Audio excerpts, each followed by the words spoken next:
Assalamualaikum warahmatullahi wabarakatuh. Perkenalkan, nama saya Emresi Septiana, Prodi D3 Keperawatan Universitas Muhammadiyah Sukabumi. Di sini saya akan menjelaskan tentang kebutuhan gizi pada usia dewasa.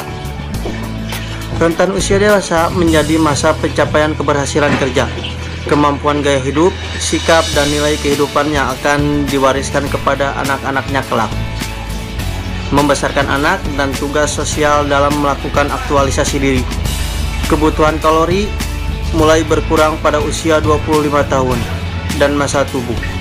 Zat besi dibutuhkan oleh usia subur selama masa reproduksi untuk menggantikan kehilangan zat besi selama menstruasi, kehamilan, kelahiran, dan menyusui.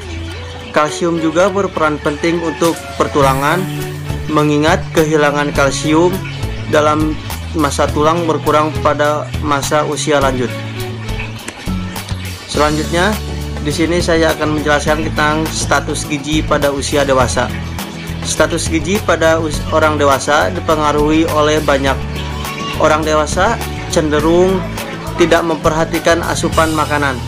Umumnya, orang dewasa lebih suka mengkonsumsi makanan berlemak, gurih, dan manis.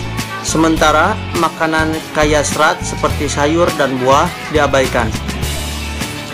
Akibatnya, asupan energi atau kalori, padahal pada usia ini dianjurkan mengkonsumsi makanan yang tinggi serat, namun rendah lemak. Ini dikarenakan pertumbuhan dan perkembangan tidak lagi terjadi dan hendaknya pemenuhan zat gizi dipusatkan untuk pemeliharaan kesehatan agar terbentuk status gizi yang baik. Status gizi adalah keadaan tubuh yang merupakan hasil akhir dari keseimbangan antara zat gizi yang masuk ke dalam tubuh dan penggunaannya. Selanjutnya akan dilanjutkan oleh teman saya. Assalamualaikum warahmatullahi wabarakatuh. Saya Rolia Nurati, Akhirnim 076 akan membacakan presentasi pada gizi diet pada orang dewasa di slide 4 dan 5. Yang pertama itu ada dampak kelebihan gizi pada orang dewasa. Menurut Sudipno di bukunya yang ditulis tahun 2009, kegemukan atau obesitas terjadi karena konsumsi makanan yang melebihi kebutuhan angka kecukupan gizi per hari tanpa diimbangi dengan aktivitas fisik yang mencukupi. Bila kelebihan ini terjadi dalam jangka waktu yang lama dan tidak diimbangi dengan aktivitas yang cukup untuk membakar kelebihan energi, lambat laun kelebihan energi tersebut akan diubah menjadi lemak dan ditimbun di dalam sel. Ditimbun melalui sel lemak di bawah kulit. Akibatnya, orang tersebut akan menjadi gemuk. Kegemukan mempengaruhi umur rata-rata seseorang dan resiko untuk terjadinya penyakit degeneratif seperti diabetes mellitus, hipertensi, penyakit jantung koroner, artritis, dan kanker. Lalu selanjutnya ada kebutuhan gizi lansia. Batasan lansia banyak sekali didefinisikan. Ada yang salah satunya yaitu Durmin. Lansia dibagi menjadi dua, ada young elderly umur 65-75 tahun dan older elderly 75 tahun. Hasil penelitian menunjukkan bahwa kecepatan metabolisme basal pada orang-orang berusia lanjut menurun karena terjadinya gangguan atau penurunan pada sistem-sistem tubuh, menurun sekitar 15-20% disebabkan berkurangnya massa otot dan aktivitas.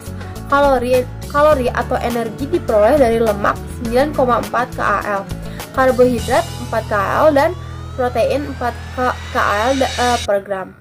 Bagi lansia, komposisi energi sebaiknya 20-25% berasal dari protein, 20% dari lemak, dan sisanya dari karbohidrat. Kebutuhan kalori untuk lansia laki-laki sebanyak 1960 kcal, sedangkan untuk lansia wanita 1700 kcal. Bila jumlah kalori dikonsumsi berlebihan, maka akan terlalu sedikit mempengaruhi cadangan energi dalam tubuh, sehingga tubuh akan menjadi kurus atau kekurangan gizi. Assalamualaikum warahmatullahi wabarakatuh. Perkenalkan, nama saya Ira Sri Yunita dengan akhir NIM 013. Di sini saya akan menjelaskan mengenai status gizi lanjut usia.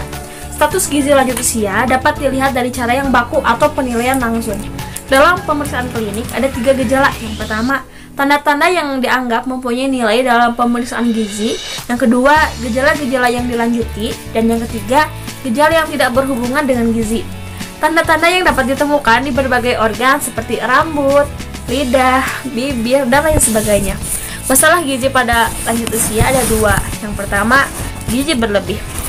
Pada umumnya disebabkan karena aktivitas fisik dan kebiasaan makanan yang salah pada waktu muda. Gizi berlebih merupakan salah satu pencetus berbagai penyakit seperti jantung, diabetes mellitus, dan hipertensi. Dan yang kedua adalah gizi yang kurang.